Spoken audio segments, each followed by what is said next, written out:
அப்பாவுக்கு தான் உங்க தாத்தா அந்த உயில் எழுதி வச்சிருக்காங்கன்னு உங்க அப்பா சொல்றாங்க. ஆனா உங்க பெரியப்பா உங்க அத்தையும் தான் இல்ல அந்த வீடு எல்லார் பேர்லயும் இருக்குன்னு சொல்றாங்க. ஆனா அவங்க 2 பேருமே பாத்தீங்கன்னா அவங்க ப்ராப்பர்ட்டி அவங்கவங்க பேருக்கு மாத்திக்கிட்டாங்க.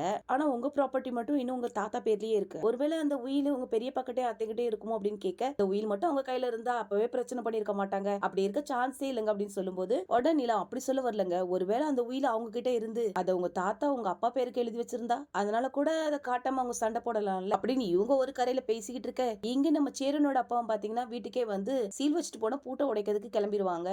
இத பாத்துட்டு அவங்க தங்கச்சியும் பாத்தீங்கன்னா மறுபடியும் சண்டை போட அவங்க அப்பாவும், அப்பா இந்த வீட்டை எனக்கு எழுதி கொடுத்தாங்க உனக்கு தெரியும்ல, அதுக்கப்புறம் ஏன் இந்த சொத்துக்கு அலையிற அப்படி இப்படின்னு பிரச்சனை பண்ண ஆரம்பிச்சிருவாங்க. அதே நேரம் இங்க நிலாவும் சோழன்னு பாத்தீங்கன்னா பாண்டியும் பல்லவனையும் வர வச்சு அவங்க பெரியப்பா கிட்ட வேற ஆளு மாதிரி மிரட்டி எப்படியாட்டும் விஷயத்தை கேட்க வைக்கணும்னு நினைப்பாங்க. அதனால பாண்டி பல்லவனும் பாத்தீங்கன்னா முகமூடிலாம் போட்டுட்டு அவங்க பெரியப்பாவை பாத்தீங்கன்னா மிரட்டி உயிலை பத்தி விசாரிக்கும். அவ பெரியப்பாவும் பாத்தீங்கன்னா அந்த வீட்டோட உயில் என்கிட்ட இல்ல, தம்பி தான் அந்த உயிலை தொலைச்சிட்டான்னு சொல்லியும் உடனே சோழன் நிலம் இனிமே நாம களத்துல இறங்குனாதான் உண்டுன்னு சொல்லிட்டு அந்த ரவுடி கிட்ட இருந்து அவங்களை காப்பாத்துற மாதிரி காப்பாத்தி சீன் எல்லாம் போட்டு நல்லவங்க மாதிரி பேசினா உடனே அவங்க பெரியப்பாவும் பாத்தீங்கன்னா எனக்கு என்னமோ ஓ மேலதான் டவுட்டா இருக்குன்னு சொல்லுவாங்க.